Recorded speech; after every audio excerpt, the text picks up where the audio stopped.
Hello guys, this is Jared. We are at the Sugarhouse for an update. We haven't done an update in a little while.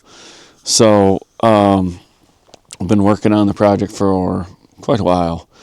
And we have the new building or addition, whatever you want to call it, pretty much done. We just have to do some siding on it. And we did a whole bunch of work around the outside of the Sugarhouse. So we'll show you that. And I actually did this video yesterday, but the microphone quit working halfway through it. So we'll see if it works all the way today. So I'll turn around and give you a good look here. So that is the retaining wall that I've been wanting to do for years. I just went out and cut some four random ash logs. The bottom one is embedded in the ground a little bit. And then they actually are braced from the back and tied together and everything. I'm probably going to get some rod and put down through them to hold them together. But I'm going to come out that door and there'll be a set of steps there, probably with a little roof over them, just to keep the snow and ice off of them. That's going to be super because you're not having to walk up around this bank anymore. So right here in the building, this first part right here, that's where the permeate tanks are going to sit. We're going to put them in there back to back or end to end. Haven't really decided. We're probably going to fill them separately from the RO. The RO can do two permeate lines.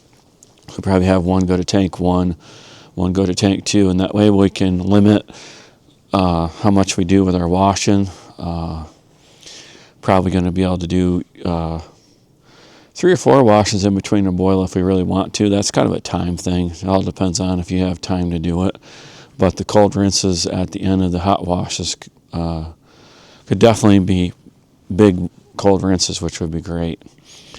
So then we have the shed to move still. I'm actually going to work on that today. I have to get in there and get the releaser all ready to move. They're going to have to move the releaser out of there, hopefully. Not sure if I'm going to be able to have any help today or not, but at least want to get it ready to go if I can. Hopefully, I put it up on skids. Hopefully it's not frozen to the ground. So we got all the holes filled in, and actually it was muddy when I was doing it, so I had a little bit of water that kept coming around. And then I reached over and I started digging in the bank. And I found out once I got through the top foot or so in the bank that actually was pretty good dirt. It was dry. It wasn't like muddy. So I used that to finish filling in the holes. It actually worked really well. So down in front of the Sugarhouse, we moved all the lumber around the other side and different places just to get out of the way. I'd like to do some scratching down here. Got a little bit of a high spot right here by the door, but I don't know if the weather's going to cooperate with that or not. So we brought the fill around here before, and we actually filled in a little bit more. This part right here in front of me it's almost the end of the drain pipe. Can't see the drain pipe, but it's right there in the snow somewhere. So have to get more pipe before we can do that more, but this over here is working pretty good. We can drive all the way around the Sugarhouse. So back here we dug ditches a couple years ago. So we had, when we did the Sugarhouse, the pipes only came out just past the floor. And then we kept getting water out here, and the first year that we made syrup down here, it was like 20 below zero in February. So it was kind of a late season. So I finally was able to dig the ditches out and fill them in somewhat. You can see the pipe down there. What happened was I got the ditches dug out, and that was COVID, whatever. It was hard to get PVC pipe, and it was really hard to get 20-footers. And somebody got me 2 10-footers, and I just didn't really want to have a splice in the middle. So I ended up, when we were doing the building project, I had 2 20-footers brought with the lumber the one day. And you can see right there is the end of the pipe. That's the 20-footer, so it's just long enough. So I'm going to probably put another 20-footer on there. I don't know, maybe if we're going to do another 20-footer or just a 10, but then you can see the other one coming out right there. So this just has to be smoothed off, but it's way better. Problem with the ditch was we couldn't get back here real easy. I mean, we got back here, but it wasn't much fun to bring in fuel.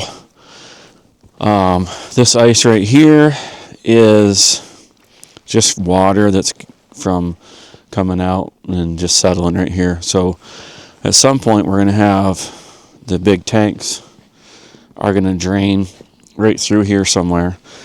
And I don't think we're going to worry about it this year. I think we're just going to get the fuel in here, then we'll lay out some of these pipes here and make a pipe go all the way across here. And then once we get the tanks all situated, probably after the season, we'll dig it and we'll put the pipe in, and we'll have it so the tanks will drain into that pipe, and then it will go underneath over here. Then this is all going to be, this all right here where I'm standing is all going to be leveled off with the ground in under the building. You can see we got some work to do under the building still. Actually, it's high up here. The ground level is high up here. But the nice thing about this part right here, you can see the tractor tracks. So it's a nice place to park a tractor. The shed's going to get moved out that way, probably about 12 feet or so. So it's going to be like between the posts here, you're going to have like a 12 by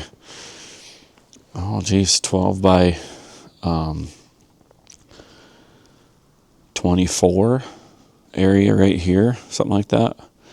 And then another little area right here. That'd make a good spot for the skid steer. But so this would be like, I don't know, I've kind of thought about, it's like, boy, I don't know, I might do some storage or something. I thought about putting in right here, maybe putting in one more post. I don't know. That's the hard part. I'd kind of like to do like a loft storage, right here, because you got all this height. Do a loft storage. I don't really want to do another post, because if you put a post right back here, then you're going to be limited about what you can do with these tanks, as far as moving them. So I don't think we want to do that. But if we can make it so it hangs down from the trusses and has enough bracing side to side or whatever, you could have a nice little, I don't know, in the middle. I mean, it's probably almost, it's at least 6 feet in the middle. So if you came down a little bit lower from there, I mean, if you came down and made it so it was a 10-foot door, you'd be about 4 or 5 feet below the header. So that'd be a nice amount of loft space up there.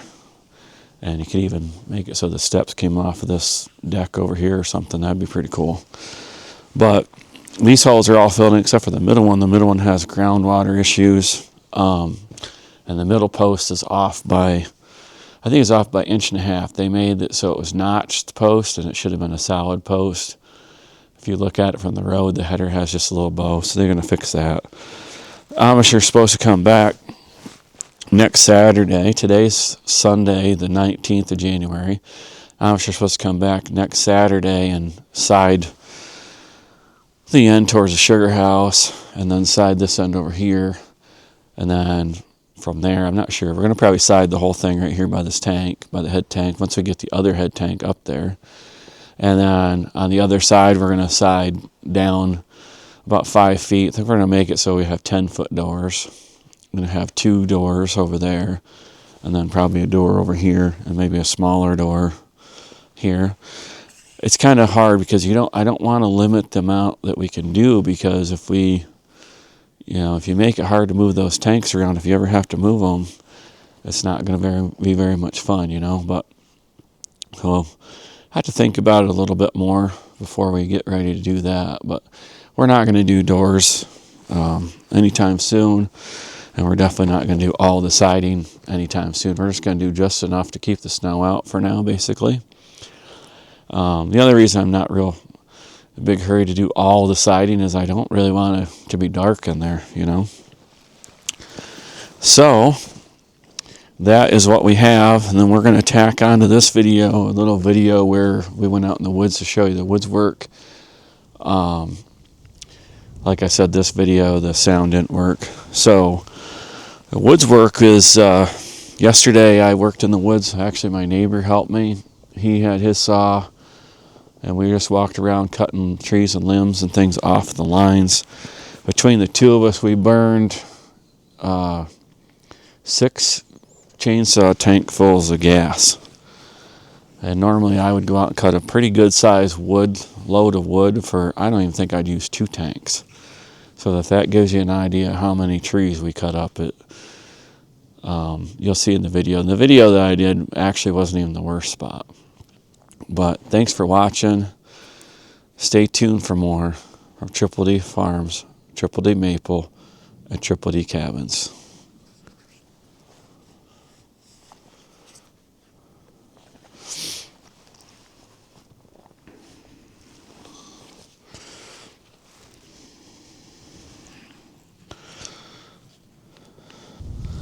Alright guys, so this is the same video. We're going to add this on the end, the other video that we did. So I'm out in the woods, and this is what we're up against. So you see, ash tree down there, a bunch of them down over there. Some of those have already been cut up a little bit. One down there looks like it's fairly newly broken down. This big one here is fairly new broken, laying up through there. Now the good thing about this one is it doesn't look like it has any main line on it, but the one down there, you can see the main line down there is underneath. It looks like maybe 2 of them actually, and big old mess of clump over there. So this is what we're up against. This is the 4th line that I've done. I did 2 last Sunday and 1 already this morning, and this is the 4th line that I'm doing. Each one's like 600-700 feet long, something like that, down to the booster. So that's what we're doing. Thanks for watching. Like and subscribe to this video, and stay tuned for more from Triple D Farms, Triple D Maple, and Triple D Cabins. Have a great day.